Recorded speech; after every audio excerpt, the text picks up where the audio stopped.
ওকে, আজকের এই লেকচারে আমরা টাচ কমান্ডটি নিয়ে দেখব। সো অনেকেই বলবেন যে টাচ কমান্ড নিয়ে দেখব মানে টাচ কমান্ড তো এর আগে দেখিয়েছিলাম। হ্যাঁ, এর আগে আমি টাচ কমান্ড দেখিয়েছিলাম, বাট অতটাও ভালো মতো দেখাইনি। দ্যাটস ওয়াই আজকের এই লেকচারে একটা ফুল ব্রিফ দিব। হ্যাঁ, টাচ কমান্ডটা কীভাবে কাজ করে সেটা আমরা ইতিপূর্বেই জানি। যদি আমরা ডেস্কটপে কোনো ফাইল ক্রিয়েট করতে চাই তাহলে আমাদের কি করতে হবে, এখান থেকে সিডি, তারপর হচ্ছে ডেস্কটপ লোকেশনে আমাদের যেতে হবে। যাওয়ার পর আমরা প্রথমে লিখব টাচ, তারপর আমরা ফাইলের যে নামটি দিতে চাচ্ছি সেই নামটি দিব। যেমন আমরা এখানে চাচ্ছি ইন্ডেক্স, আমাদের ফাইলের নাম হবে। হ্যাঁ, তো এটা আমরা এন্টার বাটন হিট করলাম।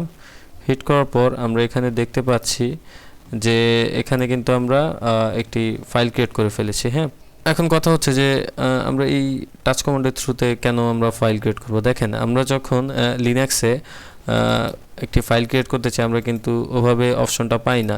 এখানে যেমন নিউ ফোল্ডার ক্রিয়েট করার যে অপশন আছে সেটা কিন্তু নেই। আমরা এখানে টাচ কমান্ডের থ্রুতেই আমরা ফাইল ক্রিয়েট করব। তো কথা হচ্ছে যে অনেকের প্রশ্ন আসতে পারে যে এখানে এই কমান্ডের থ্রুতে ফাইল ক্রিয়েট করা অনেকটা ঝামেলা বা হ্যাসেল, রাইট? আসলে অতটাও ঝামেলা না। যখন আপনারা 15, 20টা, 100টা ফাইল ক্রিয়েট করবেন আপনারা একই কমান্ডের থ্রুতে ফাইলগুলো ক্রিয়েট করতে পারেন। যেমন এখানে যদি আমরা ধরেন 5টা ফাইল ক্রিয়েট করব, হ্যাঁ, যেটার নাম দিলাম ABCD। সো এই যে আমি প্রথমে A দিলাম, এটা একটা ফাইল নেম, B দিলাম, এটা আরেকটা ফাইল নেম, C দিলাম, D দিলাম, E দিলাম, F দিলাম, G দিলাম। এরপর এন্টার বাটন হিট করলাম। দেখেন, একই কমান্ডের থ্রুতে আমাদের কতগুলো ফাইল ক্রিয়েট করা হয়ে গিয়েছে। এটা যদি আমাদের এই মাউস দিয়ে করা যেত তাহলে কি এত সুন্দরভাবে হতো? এখানে কিন্তু অনেকটা টাইম লাগতো, রাইট? তো এরকম অনেক ফ্যাসিলিটি আছে এই টাচ কমান্ডের থ্রুতে। হ্যাঁ, এরকম অনেক বিষয়বস্তু আছে যেগুলো আপনারা টাচ কমান্ডের থ্রুতে ইজিলি ক্রিয়েট করতে পারবেন আপনাদের ফাইলটি।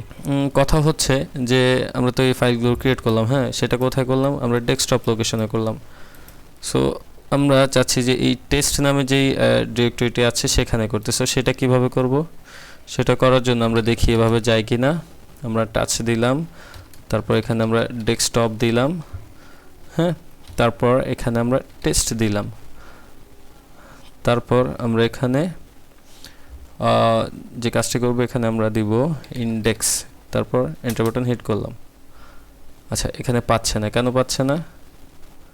কারণ আমরা তো এখন ডেস্কটপ লোকেশনেই আছি। সো এখানে আমাদের প্রথমে হোম সিম্বলটা দিতে হবে, তাহলে এটা পাবে খুব সম্ভবত। হ্যাঁ, পেয়ে গিয়েছে। এখন যদি আমরা এই টেস্টে যাই, যাওয়ার পর দেখব হ্যাঁ আমাদের এই যে ইন্ডেক্স নামে যে ফাইলটি আছে সেটা কিন্তু ক্রিয়েট হয়ে গিয়েছে। এটা আমরা কোথায় বসে করেছি দেখেন, আমরা কিন্তু ডেস্কটপ যে লোকেশনটি আছে সেই লোকেশনে আমাদের টার্মিনালটি আছে। হ্যাঁ, কিন্তু তাও আমরা দেখেন আমরা এই যে এই কমান্ডের থ্রুতে আমরা ইজিলি এই টেস্ট নামে যে ডিরেক্টরিটি আছে সেখানে আমরা ফাইলটি ক্রিয়েট করে ফেলেছি। সো এটা খুব সিম্পল একটি প্রসেস। যেমন আমরা যদি এখন সিডি দিয়ে তারপর আমরা এখান থেকে আগে দেখি ডেস্কটপ লোকেশনে কি কি আছে। আমরা এলএস দিলাম, এন্টার বাটন হিট করলাম। এখানে আমরা দেখতে পাচ্ছি যে টেস্ট 1 নামে 2টা ডিরেক্টরি আছে। দেখেন, যখন আমরা ফাইল নেমগুলো দেখতেছি তখন কিন্তু সেটা হোয়াইট কালার আছে, হ্যাঁ, এবং যখন আমরা ডিরেক্টরি দেখতেছি তখন কিন্তু সেটা চিহ্নিত করার জন্য একটু ডিফারেন্ট কালার শো করতেছে। তো আমরা এখন এই টেস্ট নামে যে ডিরেক্টরিটি আছে সেখানে চলে যাই। যাওয়ার পর এখন আমরা চাচ্ছি যে ডেস্কটপে একটি ফাইল ক্রিয়েট করব। এখন আমরা আছি কোথায়? টেস্ট নামের ডিরেক্টরিতে। সো টেস্ট নামের ডিরেক্টরিতে যে আমরা আছি সেটা যদি আমরা দেখতে যাই, আমরা এখান থেকে বুঝতেই পারতেছি যে আমরা ডেস্কটপের ভেতর যে টেস্ট নামের ডিরেক্টরিটি আছে সেখানে আছি। তো তাও যদি আমরা একটু ক্লিয়ারভাবে দেখতে চাই তাহলে আমি আপনাদেরকে দেখাই। এখান থেকে আমরা দিলাম ফর এক্সাম্পল যে হ্যালো, এন্টার বাটন হিট করলাম। হ্যাঁ, দেখেন আমাদের হ্যালো নামে একটি ফাইল ক্রিয়েট হয়ে গিয়েছে। তো আমি এখন চাচ্ছি যে আমি এই লোকেশনে থেকে আমি ডেস্কটপে ক্রিয়েট করব। সেটা কিভাবে? সেটা কি আমাদের এতগুলো কিছু দিতে হবে? না, আমাদের এত কিছু দিতে হবে না। আমরা সিম্পলি এখানে যেটা করতে পারি, টাচ লেখার পর আমরা 2টা ডট দিব। 2টা ডট মিন্স এই টেস্ট নামে যে ডিরেক্টরিটা আছে সেটা প্যারেন্ট যে ডিরেক্টরি সেখানে চলে যাবে। হ্যাঁ, এরপর আমরা এখানে একটা স্ল্যাশ দিব। দেওয়ার পর আমরা ফাইল যে নেমটা আছে সেই নেমটা আমরা দেব। এখানে আমরা দিচ্ছি হ্যালো, এরপর এন্টার বাটন হিট করলাম। দেখেন আমাদের হ্যালো নামে যে ফাইলটি আছে সেটা কিন্তু ক্রিয়েট হয়ে গিয়েছে। খুব ইজি, তাই না?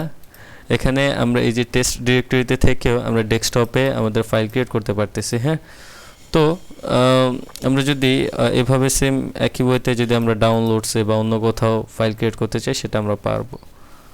তো লং স্টোরি শর্ট, আমরা এটাকে পেছনে নিয়ে যাই, আই মিন একদম হোম ডিরেক্টরিতে চলে যাই। ওকে, তো এখন আমরা একটা কাজ করি, টাচের যে ম্যানুয়ালটা আছে সেটা আমরা দেখি। এখানে যদি আমরা টাচের ম্যানুয়ালটি দেখি, এখানে কি বলতেছে? এখানে কিন্তু সে বলতেছে না যে টাচ দ্বারা আপনি ফাইল ক্রিয়েট করতে পারবেন। হ্যাঁ, সেটা কিন্তু সে বলতেছে না, সেখানে ভিন্ন কথা বলতেছে। সে বলতেছে যে change file time stamps. So change file time stamps এইটা বলতে কি বোঝালো, রাইট? এটা আসলে কি? ওকে, তো এইখানে অ্যাকচুয়ালি দেখেন, আমরা এই টাচ কমান্ডের থ্রুতে সবসময় আমরা একটি ফাইল যে টাইম স্ট্যাম্প আছে সেটা আমরা এখান থেকে আপডেট করতে পারবো। বাট যখন সে ওই ফাইলের টাইম স্ট্যাম্প বা ওই ফাইল নামে যদি কোনো ফাইলস না পায়, আই মিন এক্সিস্টিং যদি কোনো ফাইল না পায়, তখন সে কী করে? একটা ফাইল ক্রিয়েট করে দেয়।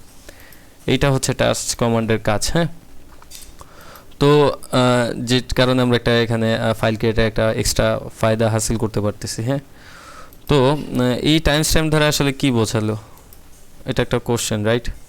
তো সেটা যদি আমরা বুঝতে চাই তাহলে আমরা কোয়াইট করি।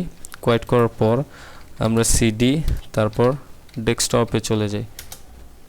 সরি, আমরা এখান থেকে সিডি ডেস্কটপ। ওকে, আচ্ছা, আমরা এখন আছি কোথায়? ডেস্কটপ লোকেশনে, রাইট? তো এটাকে আমরা ক্লিয়ার করে দিই। ক্লিয়ার করার পর আমরা এখানে ls তারপর -a দিই। এই যদি দিই আমাদের এরকম আসতেছে, রাইট? তো এখানে আমরা ম্যান দিলাম, দেওয়ার পর -ls দিলাম, এখানে অল। আচ্ছা, হ্যাঁ, এতে এখানে আসতেছে না। ওকে, তো এখানে আমরা যে কাজটি করব, এখানে আমরা একটু যাই।